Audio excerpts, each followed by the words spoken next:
At the end of the Nicene Creed, we profess belief in one holy Catholic Apostolic Church.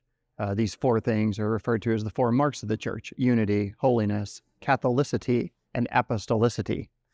That word Catholic, of course, sounds odd to modern ears because the word Catholic in English has had a long history of its own, and it's hard to hear it without hearing kind of a denominational sound to it.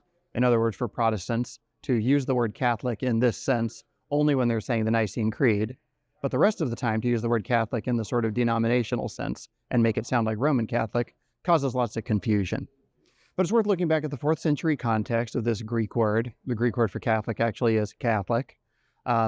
According to the whole, kata holike, according to the whole, universal, general might be a kind of a way that you could translate it or think about it.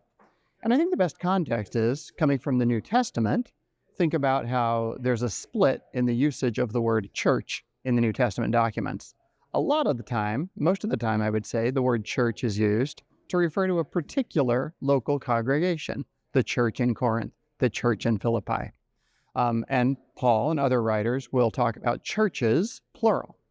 But then occasionally you get a breakthrough where a New Testament author will recognize the need to use the same word, church, the singular noun church, rather than a plural noun, to refer to all of the churches as one.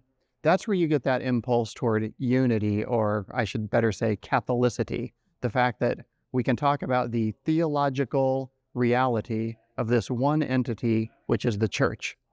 So in other words, if you're thinking about the church in Corinth and the church in Philippi, you don't say half of the church is in Corinth and half of it's in Philippi. No, the whole church is in the church of Corinth. And so you can hear that sort of a double register of the word church there, that we can use it both with regard to a particular congregation and with regard to the total theological reality, which is the church.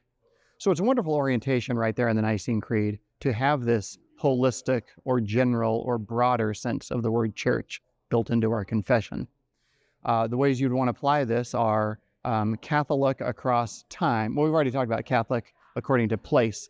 In all of these different places, it is the one church of Jesus Christ. You could also think Catholic across time, in that in all of the times, centuries, and in all of the times and centuries of the church's existence, it has been the one church of Jesus Christ. We don't have to talk about churches of different ages. We can confess our belief in the one church. It might be worth saying that this is an element of the confession of faith. So if you're thinking about the church and what you call to mind is something that doesn't seem to you especially unified, especially holy, especially Catholic in the sense of generally unified across all of these different divisions, or especially true to apostolicity, you can say, yes, but I affirm by faith the existence of this thing that I believe in, the one holy Catholic Apostolic Church.